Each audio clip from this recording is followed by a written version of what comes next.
প্রিয় দর্শক, আসসালামু আলাইকুম এবং অপরন্ত শুভকামনা সবার জন্য। আমাদের স্বরাষ্ট্রমন্ত্রী জনাব সালাউদ্দিন আহমদ আমাদের একটি সুসংবাদ দিলেন। তো আমাদের আসলে বিশ্লেষণ করে দেখতে হবে এটি কি আসলে সুসংবাদ নাকি আমাদের বিভ্রান্ত করবার চেষ্টা করেছেন। এতদিন সব সুসংবাদ আমরা জনাব সালাউদ্দিন আহমেদের কাছ থেকে পেতাম, অনেক বিষয়ে তার মন্ত্রণালয় সম্পর্কিত না হলেও তিনিই বলতেন। তিনি বিএনপির প্রধান মুখপাত্র, অনেক দিন থেকে আমরা দেখছি। সে অন্তর্বর্তীকালীন সরকারের সময় থেকে অধ্যাপক ইউনূসকে যখন তিনি বিভিন্ন সময়ে এক হাত নেবার চেষ্টা করতেন বা করেছেন, তখন থেকে আমরা দেখছিলাম যে তিনি বিএনপির প্রধান মুখপাত্র। অবস্থাটি এমন ছিল যে আমাদের সিদ্ধান্তেই পৌঁছতে হয়েছিল যে বিএনপিতে আর কেউ নেই কথা বলার মতো, একজন লোকই কথা বলতে পারেন বা বলেন। যাই হোক, হতেই পারে। তো সেই জনাব সালাউদ্দিন আহমেদ আমাদের সুসংবাদ দিলেন বলছিলাম। কেন? তার বক্তব্য থেকে শোনা যাক। তিনি বলেছেন, জুলাই যোদ্ধাদের দায় মুক্তি অধ্যাদেশ গ্রহণ করা হবে। জুলাই যোদ্ধাদের দায় মুক্তি অধ্যাদেশ গ্রহণ করা হবে, নিশ্চয়ই সুসংবাদ। জুলাই যোদ্ধারাও এমন একটি দাবি করে আসছিলেন, বা তারা নিজেরা না করলেও তাদের নিয়ে যারা মাথা ঘামান, তাদের জন্য যারা ভাবেন, তাদের মধ্যে এই চিন্তাটি ছিল যে তাদের একটি দায় মুক্তি লাগবে। তো এমন একটি সংবাদ তিনি দিলেন, সেটি নিশ্চয়ই সুসংবাদ। এর পেছনে আসলে কি আছে? এটি কি ইল মোটিভেটেড, নাকি জাস্ট সাদা চোখে যেমন দেখা যায় সুসংবাদ হিসেবে দেখব এবং এখানে তার আন্তরিকতা খুঁজবো? আসলে বিষয়টি কি? একটু ঘাটাঘাটি করতে হবে, চটজলদি সিদ্ধান্তে আসা যাবে না। তো দেখে নিই কখন, কেন, কিভাবে তিনি এই কথা বলেছিলেন। প্রিয় দর্শক শ্রোতা, আজ মঙ্গলবার জাতীয় সংসদ ভবনে ক্যাবিনেট কক্ষে বিশেষ কমিটির মিটিং হলো, প্রথম মিটিং। তো সেই মিটিংয়ে যোগদান করবার আগে সাংবাদিকদের কাছে তিনি কিছু বক্তব্য রাখেন, কিছু কথা বলেন। সেই বক্তব্যের এটি একটি অংশ, খণ্ডিত অংশ, যে জুলাই যোদ্ধাদের দায় মুক্তি অধ্যাদেশ গ্রহণ করা হবে। এছাড়াও তিনি বলেন, জনপ্রত্যাশা ও জুলাইয়ের আকাঙ্ক্ষাকে ধারণ করবে সরকার। জনপ্রত্যাশা ও জুলাইয়ের আকাঙ্ক্ষাকে ধারণ করবে সরকার। 133টি অধ্যাদেশের বিষয়ে দ্রুত সিদ্ধান্ত গ্রহণ করা হবে। এই ছিল সংক্ষেপে তার মূল বক্তব্য। আচ্ছা, আর সেই বক্তব্যের অংশ বিশেষ আমি আপনাদের প্রথমেই শোনালাম, জুলাই যোদ্ধাদের দায় মুক্তি। তো আপাত দৃষ্টিতে নিশ্চয়ই এগুলো ভালো কথা, এতে কোনো সন্দেহ নেই। বাট এখানে ভাষার মারপেচ আছে। সেই ভাষার মারপেচটি আমাদের একটু লক্ষ্য করতে হবে। তার আগে বলে নেওয়া ভালো যে ত্রয়োদশ জাতীয় সংসদে 12ই মার্চ যে অধিবেশনটি হলো, প্রথম অধিবেশন, সেখানে আইনমন্ত্রী মোহাম্মদ আসাদুজ্জামান তিনি কিন্তু 133টি অধ্যাদেশ, যেটি অন্তর্বর্তীকালীন সরকার জাতীয় ঐকমত্য কমিশনের মাধ্যমে সেই সিদ্ধান্তে তারা পৌঁছেছিলেন। 133টি অধ্যাদেশ সম্পর্কে আমরা জেনেছিলাম। বিভিন্ন সময়ে সরকার বিভিন্ন পরিস্থিতিতে অধ্যাদেশগুলো জারি করেছিল তখন। তো এই অধ্যাদেশগুলোকে বৈধতা দেবার জন্যে আইনমন্ত্রী আসাদুজ্জামান সংসদে উত্থাপন করেছিলেন 12ই মার্চ।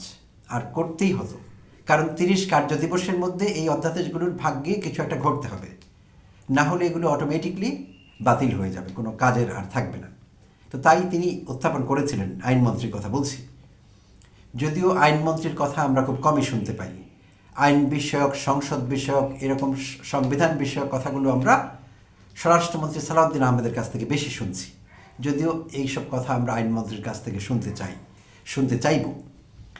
যাই হোক, তো এই যে সালাউদ্দিন আহমেদ বললেন যে জনপ্রত্যাশা জুলাইয়ের আকাঙ্ক্ষাকে ধারণ করবে সরকার। আচ্ছা, জুলাই যোদ্ধাদের দায় মুক্তি অধ্যাদেশ গ্রহণ করা হবে। তো এখানে তিনি বিশেষভাবে জুলাই যোদ্ধাদের বিষয়টি নিশ্চয়তা কেন দিলেন? 133টি অধ্যাদেশের মধ্যে এটি একটি। আর কোনো অধ্যাদেশ বিষয়ে কোনো কিছু বলেননি তিনি। বলেছেন সেসব বিষয়ে সিদ্ধান্ত গ্রহণ করা হবে, আলোচনা হবে।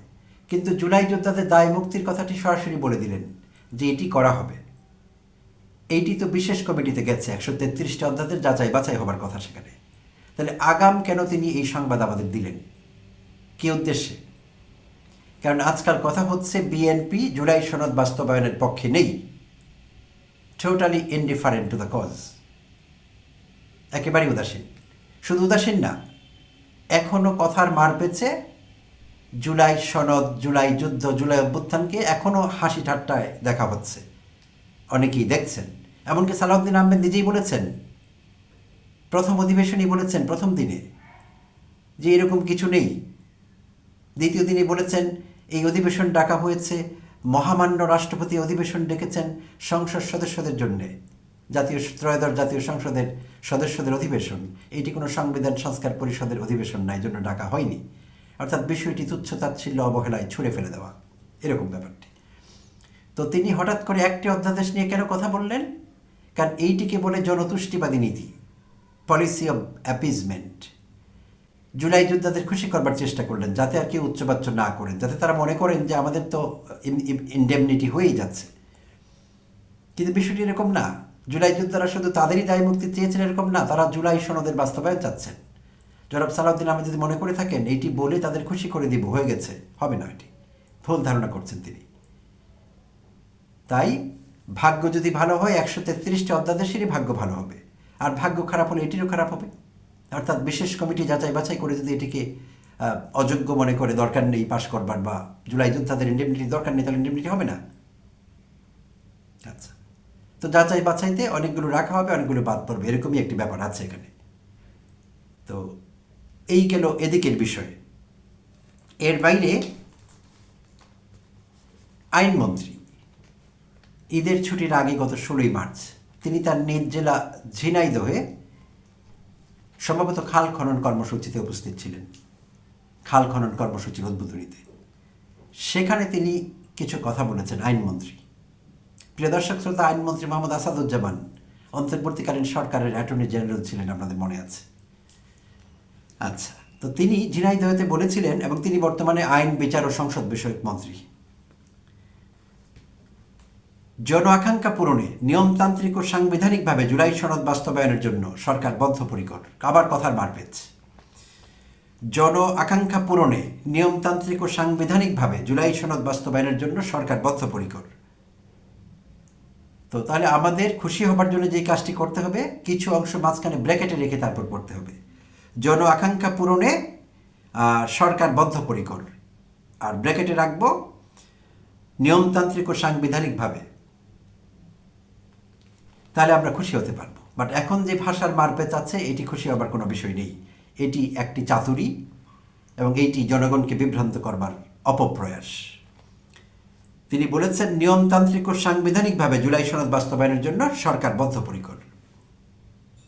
আবার বলেছেন জুলাই সনদের প্রতিটি ধারা সাংবিধানিকভাবে বাস্তবায়ন করা হবে। এখানেও ব্র্যাকেট রেখে পড়তে হবে। জুলাই সনদের প্রতিটি ধারা বাস্তবায়ন করা হবে, ব্র্যাকেটে রাখবো সাংবিধানিকভাবে। তাদের পছন্দের সংবিধান, যেটিকে তারা ধর্মগ্রন্থবৎ মনে করছে, ধর্মগ্রন্থের মর্যাদা দিচ্ছে। যদিও তাদের দলীয় চেয়ারপারসন, সাবেক প্রধানমন্ত্রী প্রয়াত বেগম খালেদা জিয়া বেশ কয়েকবার বলেছিলেন বিএনপি ক্ষমতায় গেলে 72-এর সংবিধান ছুঁড়ে ফেলে দেবেন। তাহলে বেগম খালেদা জিয়া কি সেই কথাটি বুঝে বলেছিলেন নাকি না বুঝে? বিএনপিকে কিন্তু এখানে একটি দায় স্বীকার করতে হবে। হয় তাদের বলতে হবে খালেদা জিয়ার সংবিধান অত ভালো বুঝেন না, যা ইচ্ছে তাই বলেছেন, সেগুলো ভুলে যান। আমরা ভালো বুঝি, তারেক জিয়ার সরকার ভালো বুঝি, তাই আমরা সংবিধানে থাকতে চাচ্ছি। অথবা বেগম খালেদা জিয়ার রাজনীতি ধারণ করতে হলে, জিয়াউর রহমানের রাজনীতি ধারণ করতে হলে সেই লাইনেই থাকতে হবে। জন আকাঙ্ক্ষাকে মূল্যায়ন করতে হবে। জন আকাঙ্ক্ষা হলো গণভোট, জন আকাঙ্ক্ষা হলো জুলাই সনদ, জুলাই সনদের বাস্তবায়ন, জন আকাঙ্ক্ষা হলো জুলাই অভ্যুত্থান। এগুলোই মেনে চলতে হবে। এগুলো মানতে গিয়ে যদি সংবিধানকে পদদলিত করতে হয়, পদপৃষ্ট করতে হয়, তাই করতে হবে। আচ্ছা, আমি এত কঠিন কথা কেন বলছি? এক্ষুনি বলছি, বিষয়টি সহজ করছি। তো শুধু তাই না, গত 16 মার্চের কথা বলছিলাম, আসাদুজ্জামান আইনমন্ত্রী যেগুলো বলছিলেন, তিনি আরেকটি কথা বলেছেন, জুলাই সনদের প্রতিটি অধ্যায় ভালো করে পড়ে বুঝে বাস্তবায়ন করব। ইন্টারেস্টিং। জুলাই সনদের প্রতিটি অধ্যায় ভালো করে পড়ে বুঝে বাস্তবায়ন করব। যারা বলছেন বিএনপি জুলাই সনদ বাস্তবায়ন করছে না, তাদের বলছি, এটাকে বলে নিয়েছেন। তারপর বলেছেন জুলাই সনদের প্রতিটি অধ্যায় ভালো করে পড়ে বুঝে বাস্তবায়ন করব। তো তিনি অ্যাটর্নি জেনারেল ছিলেন অন্তর্বর্তীকালীন সরকারের, আর এই জুলাই সনদ প্রণীত হয়েছিল জুলাই সনদ ঘোষণা হয়েছিল, প্রণীত হয়েছিল, এই সব কিছু হয়েছিল অন্তর্বর্তীকালীন সরকারের সময়, আর তিনি ছিলেন অ্যাটর্নি জেনারেল। তো তখন বোধহয় তিনি পড়ার সময় পাননি বা পড়ার প্রয়োজন মনে করেননি। বিএনপির অন্যান্য নেতাদের মতো বোধহয় তার ভূমিকা ছিল, অর্থাৎ ঐকমত্য কমিটির মিটিংয়ে বলতেন হ্যাঁ হ্যাঁ ঠিক আছে আছে, ওখান থেকে বেরিয়ে গিয়ে বলতেন ক্ষমতায় গিয়ে নেই, ছুঁড়ে ফেলে দিব। বিএনপির অনেক নেতা বলেছেন সেই কথা, যা ইচ্ছে করেন, এগুলো কেটে ছেটে সব ফেলে দেব, বাদ দিয়ে দেব। তো আসাদুজ্জামান বোধহয় সেই চিন্তায় বিভোর ছিলেন। না হলে তিনি কি করে বলেন যে এগুলো পড়ে দেখে বুঝে, আগে তিনি কি করেছেন? তাহলে অ্যাটর্নি জেনারেল হিসেবে তিনি কি দায়িত্ব ঠিকঠাক পালন করেছিলেন তখন? আই কোয়েশ্চন ইট। আমার যথেষ্ট সন্দেহ হয়। বেশ মজা পেলাম, মজা পাইলাম আসলে। যাই হোক, তো দুজনই একই ধারায় কথা বলছেন, খেয়াল করে দেখবেন প্রিয় দর্শক শ্রোতা। দুজনেই জন আকাঙ্ক্ষার কথা বলছেন, আবার দুজনই বলছেন সাংবিধানিকভাবে জন আকাঙ্ক্ষা পূরণ করা হবে। এখানে আসে একটি বিশাল আছে কথার মারপেচ। সেটি কি? তারা এখন সুর তুলেছেন সংবিধান সংস্কার করতে হবে।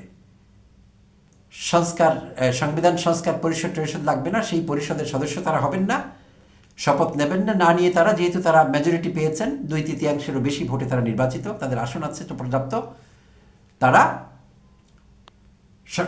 সংবিধান সংস্কার করবেন, করে জুলাই সনদ বাস্তবায়ন করবেন।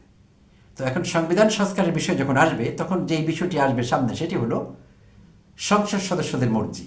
তাদের বেশিরভাগ যদি সংস্কারের পক্ষে মত না দেন, তাহলে তো সংবিধান সংস্কার করা যাবে না। আর কেন দেবেন? বেশিরভাগ দিবেন না, কারণ বিএনপি উপর থেকে বলছে আমরা বাস্তবায়ন করবো সংবিধান সংস্কার করলে। ভেতরে ভেতরে সংসদ সদস্যদের বলে দেবেন খবরদার সবাই না ভোট দেবেন, কিংবা 80% না ভোট দেবেন, সংস্কারের পক্ষে নেই আপনারা। 80-20 বানিয়ে ফেলেন, 20% হ্যাঁ দিয়েন, যেটি আমরা 2023 জাতীয় সংসদ নির্বাচনে দেখেছি। বেশ কিছু আসনে বিএনপি দলীয় প্রার্থী জিতেছেন, সেখানে না ভোট জয়যুক্ত হয়েছে গণভোটে। ইন্টারেস্টিং, তাই না প্রিয় দর্শক শ্রোতা? যদিও তারেক রহমান সাহেব জনসমাবেশে একাধিকবার বলেছিলেন অবশ্যই আমরা হ্যাঁ এর পক্ষে, হ্যাঁ ভোট দেবেন। বাস্তবে সেটি হয়নি। এমনকি নির্বাচনের আগের দিন পর্যন্ত বহু জায়গায় নেতিবাচক প্রচারণা চলেছে, না ভোটের পক্ষে প্রচারণা চলেছে বিএনপি দলীয় নেতাকর্মীদের পক্ষ থেকে। তো আমরা বোধহয় তেমনি একটি শুভঙ্করের ফাঁকির মধ্যে পড়ে যাচ্ছি, কিংবা আমাদের এই ফাঁকির মধ্যে ফেলে দেওয়া হচ্ছে। তো আগে করতেন সালাউদ্দিন আহমদ, এখন সঙ্গে যুক্ত হয়েছেন আইনমন্ত্রী। এখন এই দ্বৈত শক্তি সম্ভবত আরও শক্তি নিয়ে চেষ্টা করবেন আমাদের বিভ্রান্ত করতে এবং জুলাই সনদ বাস্তবায়ন ঠেকিয়ে দিতে কিংবা বিলম্বিত করতে। কিন্তু আমরা ভুলে যাব না জুলাই সনদ। আমাদের কিন্তু জুলাই সনদের বাস্তবায়ন চাই। যত চাতুরি করা হোক না কেন, এটি আপনারা মানুষকে বোঝাতে পারবেন না। সো প্লিজ ডোন্ট ট্রাই, চেষ্টা করবেন না, এই চেষ্টায় সফল হবেন না। ধন্যবাদ প্রিয় দর্শক শ্রোতা, সঙ্গে থাকবেন জন্য।